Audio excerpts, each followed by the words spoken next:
dramatic shakeup, the Trump administration has torched a 30-year-old trade agreement that slapped a 17% tariff on fresh tomatoes from Mexico. The U.S. government announcing a new 17% tariff on most fresh Mexican tomatoes. Tomatoes.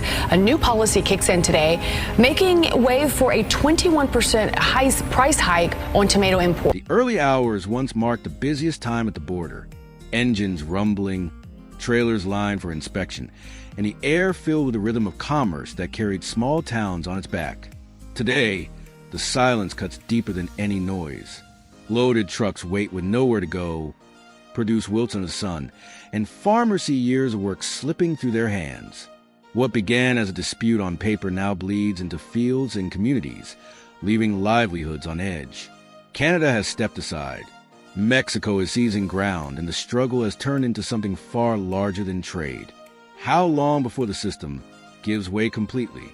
And what will be left when the dust finally settles? The Canadian Food Inspection Agency framed its ruling in the precise terms of regulation, citing pesticide residues and recurring concerns about quality. Officially, it looked like a routine act of oversight, the sort of policy buried in technical language that rarely stirs much debate. Yet, behind the formality was a calculated decision that had little to do with food safety. It was a deliberate redirection of agricultural power across North America, a market shift that caught thousands of American farmers off guard.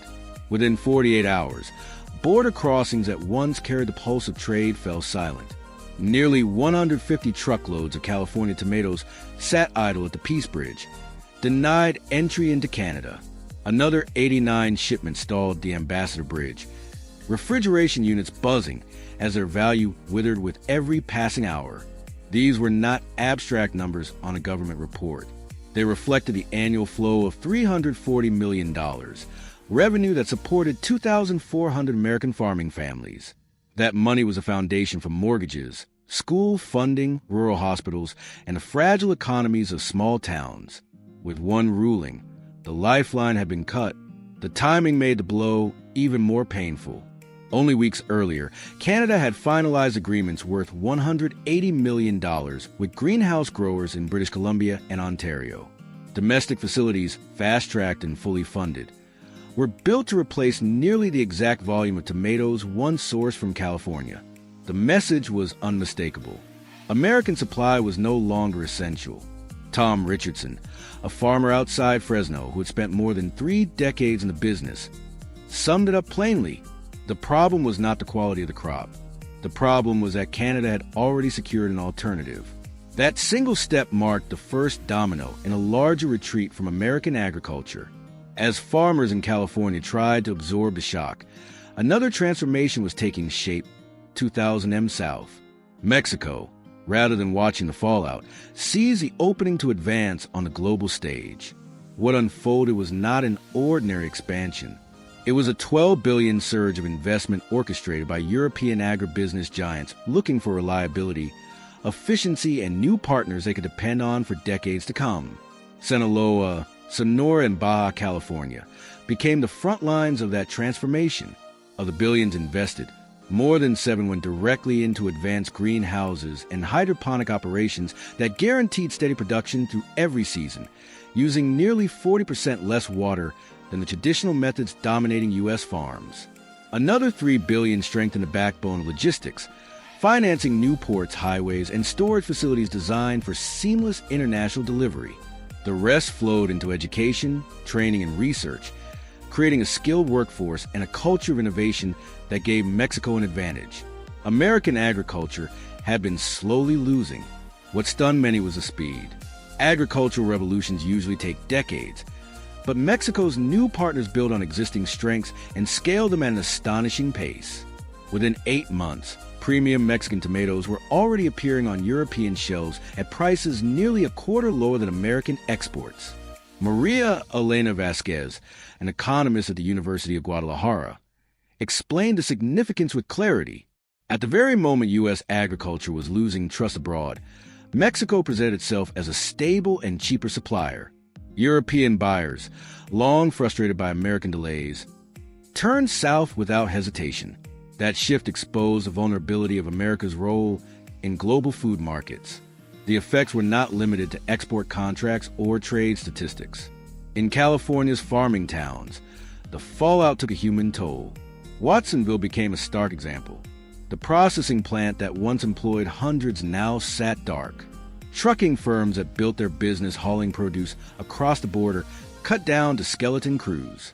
Fertilizer dealers, repair shops, and even the diners where drivers stopped for meals struggled to keep doors open. Economists describe the process as a multiplier effect.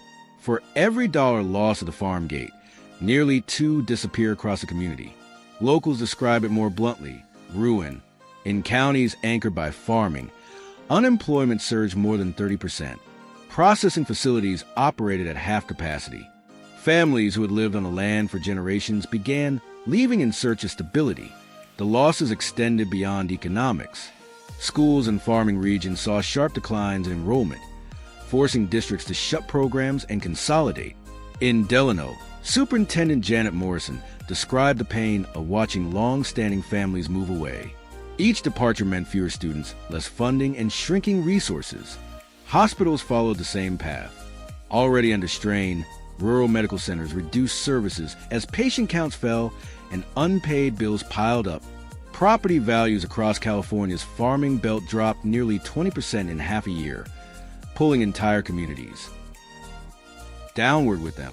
What began as a tomato dispute revealed itself as part of a broader contest for agricultural dominance. Food was no longer treated as a commodity alone. It had become an instrument of strategy tied to national security and global influence.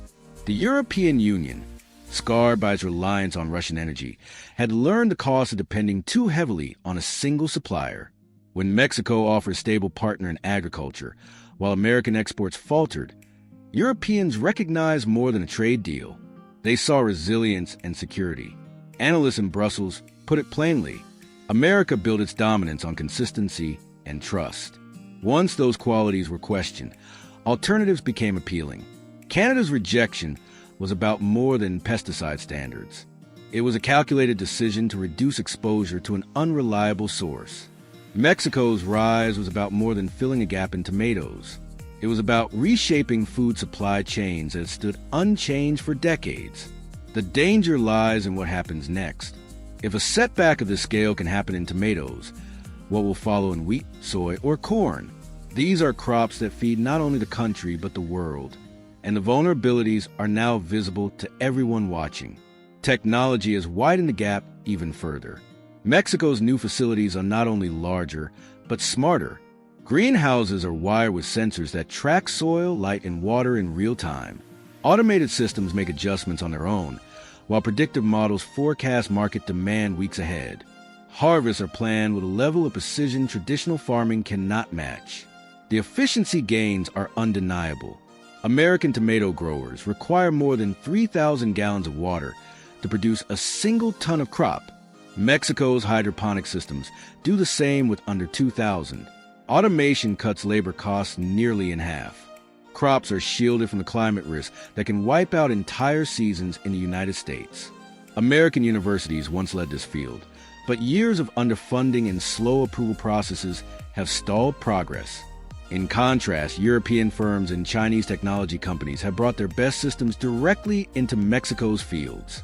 The result is a widening technology divide that has left American agriculture falling behind. Dr. Patricia Williams, who left a research role in California for work in Europe, described the frustration. The breakthroughs exist, she said, but in the U.S., bureaucracy and outdated systems block adoption. South of the border, the same advances are already reshaping farming. What once drove American leadership is now fueling Mexico's rise. Even distribution has turned into a liability. Infrastructure built for a world that demanded American produce now feels oversized and outdated. Processing plants, rail lines, and trucking fleets were designed for volumes that no longer exist. Costs per shipment rise as facilities run under capacity, making exports even less competitive. Trucking companies specializing in Sahan, near cross-border trade, report business losses of more than 60%. Rail lines meant for heavy agricultural traffic now sit underused while maintenance costs remain high. Supermarkets sensitive to supply and consumer demand have adapted quickly. Shelves that once carried California-grown produce now display Mexican alternatives. Retailers follow supply that is steady and affordable. And right now, that stability is found south of the border. Regional grocery chains face constant pressure from customers who expect quality at the best price. And that pressure accelerates the transition. Moreover, American tomato farmers are learning how fragile decades of market ties can be when a single decision reshapes the future of an entire industry. For generations, families built their livelihoods on reliable cross-border trade, often borrowing against the certainty that each year's harvest would be sold. That certainty collapsed almost overnight. Agricultural finance was always structured on predictability. Banks issued loans on the assumption of stable markets, and farmers managed their operations within those dependable cycles.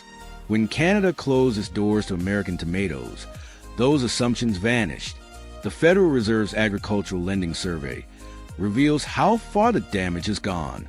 Loan delinquencies in tomato-producing regions have jumped 78% since the ban, and bankruptcy filings have climbed 45% in only 8 months. These figures fail to capture the full scale, since many smaller farmers who cannot afford legal costs simply walk away, leaving behind land that carried their family history. Banks that once considered farming loans as safe, but now demand collateral most families cannot provide, cutting off the last lifeline for survival. The halted tomato trucks at border crossings tell a much larger story. Canada's decision has revealed how fragile American agricultural power has become. The losses are staggering. $340 million in export revenue gone. More than 24,000 farming families on the brink. Agricultural unemployment rising 34%. Loan delinquencies up 78%, and bankruptcies climbing 45%. But the real tragedy lies beyond statistics. Families are abandoning land that carried their legacy. Skilled workers are leaving for opportunities elsewhere. That's all for today. Hit like and subscribe, and see you in the next.